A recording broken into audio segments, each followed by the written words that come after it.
अस्सलाम वालेकुम वरहमतुल्लाहि वबरकातुहू। दोस्तों आउं आहियां अली हसन अब्बासी ऐं मां जेकॾहिं मुंहिंजो चैनल पहिरियों दफ़ो ॾिसी ऐं ॿुधी रहिया आहियो त बराए महिरबानी मुंहिंजे चैनल खे सब्सक्राइब कंदा, बेल आइकन खे क्लिक कंदा ऐं जेकॾहिं मुंहिंजी ऑडियो पसंदि अचे त उनखे लाइक कंदा ऐं कमेंट बॉक्स में पंहिंजी राय खां आगाह कंदा। किताब जो नालो आहे ॻाल्हियूं मुंहिंजे सिंध जूं, मकाला, तक़रीरूं, ख़त ऐं इंटरव्यू। मुसनिफ़ सैयद असामुद्दीन राशिदी, मुरतब ग़ुलाम अहमद लाखो, छपाईंदड़ सिंधी अदबी बोर्ड ऐं endowment fund trust for the preservation of the heritage of Sindh, छापोटियूं साल 2020 ईस्वी। मुंहिंजो इल्मी ऐं फ़िक्री सफ़र। 6 मार्च 1974 ईस्वीअ ते तहरान यूनिवर्सिटी राशिदी साहब मरहूम खे डॉक्टरेट जी एज़ाज़ी डिग्री ॾिनी। हिन एज़ाज़ मिलण ते पाकिस्तान नेशनल सेंटर हैदराबाद तरफ़ां संदन मान में 14 अप्रैल 1974 ईस्वीअ ते हिकु पुरवकार अदबी तक़रीब जो बंदोबस्तु कयो वियो। उन मौक़े ते हमअसर अदीबनि ऐं आलिमनि खेनि भरपूर ख़िराज अक़ीदत पेश कयो। हिते उन तक़रीर जो मतन ॾिजे थो जा पाण दोस्तनि आॾो कयऊं। हिन तक़रीर ज़रिए संदन इल्मी ऐं अदबी सफ़र ते ख़ासि रोशनी पवे थी। जलसे जी रुइदाद रिसाले मेरान नंबर 1 साल 1974 ईस्वी वारे पर्चे में छपियल आहे। विच एशिया में अरबीअ खां पोइ फ़ारसी ज़ुबान 800 वरियनि ताईं इल्म जो ज़ख़ीरो रहंदी आई आहे। उन सॼे दौर में सिंध जूं जेके बि तारीख़ूं लिखियूं वयूं आहिनि से ज़्यादातर फ़ारसी ज़ुबान में आहिनि। मूंखे सिंध जी तारीख़ जे मुताले ऐं तसनीफ़ में उन्हनि तारीख़ुनि खे ॾिसणो पियो, चुनाचे मूं फ़ारसी ज़ुबान में मुतअद्दिद किताब एडिट कया जिन में अक्सर सिंधी अदबी बोर्ड तरफ़ां शाया थिया। उन्हनि किताबनि वसीले सिंध ॿाहिरीं दुनिया में मुतारिफ़ थी, छो त अॻु में जेके कलमी किताब हूंदा हुआ से चंद माण्हुनि जा ॾिठल या पढ़ियल हूंदा हुआ। ख़ुदि ईरान जे मुहक़क़नि ऐं आलिमनि खे बि पूरी ॼाण न हुई त सिंध में केतिरो फ़ारसी अदब ऐं इल्मी सरमायो मौजूदु हो।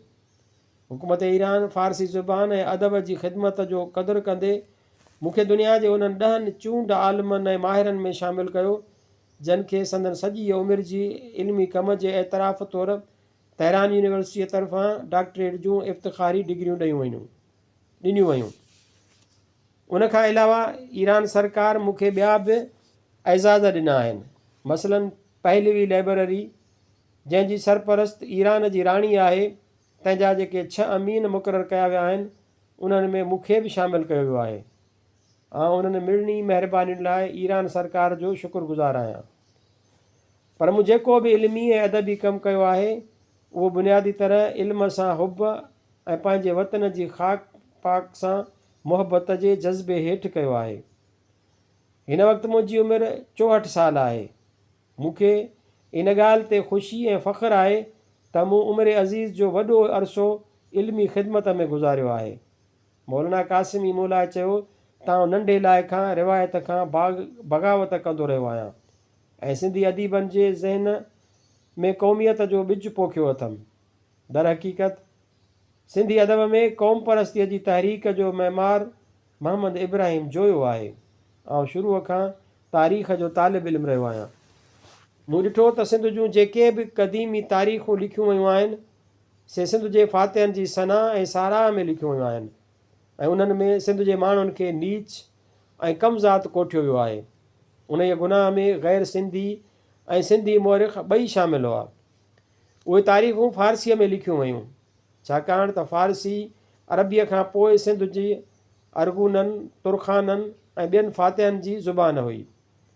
अंग्रेज़नि जी साहिबीअ में जॾहिं सिंधीअ खे तस्लीमी मिली ऐं उन में तारीख़ जा किताब लिखिया विया त सिंधी मौरिख़नि साॻी पुराणी ग़लती करे फ़ारसी तारीख़ुनि जी नकाली कई ऐं सिंध जे फ़ातिहनि खे ज़िले अल्लाह जे ख़िताब सां सॼियो।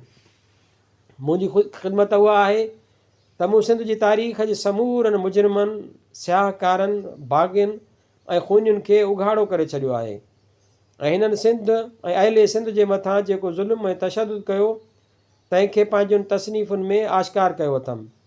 उन लिहाज़ खां मूं सिंध में तारीख़ नवेसीअ खे नओं मोड़ ॾिनो आहे जंहिं ते मूंखे बजा तौरु फ़ख़्रु ऐं ख़ुशी आहे। अॼु जो नौजवान जेको वतन जे जज़्बे सां सरशार आहे उहो मुंहिंजे सालनि जी तारीख़ जे मुताले ऐं सोच मूजिबि सही राह ते हली रहियो आहे। ऐं नौजवाननि खे अर्ज़ु कंदुसि त हू तालीम में चाह वठनि। मूंखे अफ़सोस आहे त अॼु जे शागिर्दनि में इल्म सां उन्स घटि आहे ऐं उस्ताद विकी क़दुरु फ़र्ज़ अदाईअ में कोताही करे रहिया आहिनि। जंहिं क़ौम वटि इल्म ऐं आलिम लाइ मान न आहे उहा अॻिते वधी न सघंदी। जर्मनीअ जॾहिं रूस ते हमिलो कयो त रूसी पंहिंजे आलिमनि खे लॾाए महफ़ूज़ हंधनि ॾांहुं वठी विया। जॾहिं उन ते अवाम जे हिक तबिके तरफ़ां एतिराज़ु थियो त उनखे हुकूमत जवाबु ॾिनो त आम माण्हू रोज़ाना ॼमनि ऐं मरनि था, पर आलिम रोज़ाना पैदा कोन थियनि था। उहे पूरी क़ौम जी मीरास आहिनि ऐं उन्हनि जो तहफ़ुज़ ऐं सलामती इल्मु ऐं हुनर जो तहफ़ुज़ ऐं सलामती आहे। जंहिंखां सवाइ असांजी क़ौम अॻिते वधी नथी सघे। आलिमनि वांगुरु इल्मी इदारनि जो पिणु एहतराम हिकु लाज़मी अमर आहे।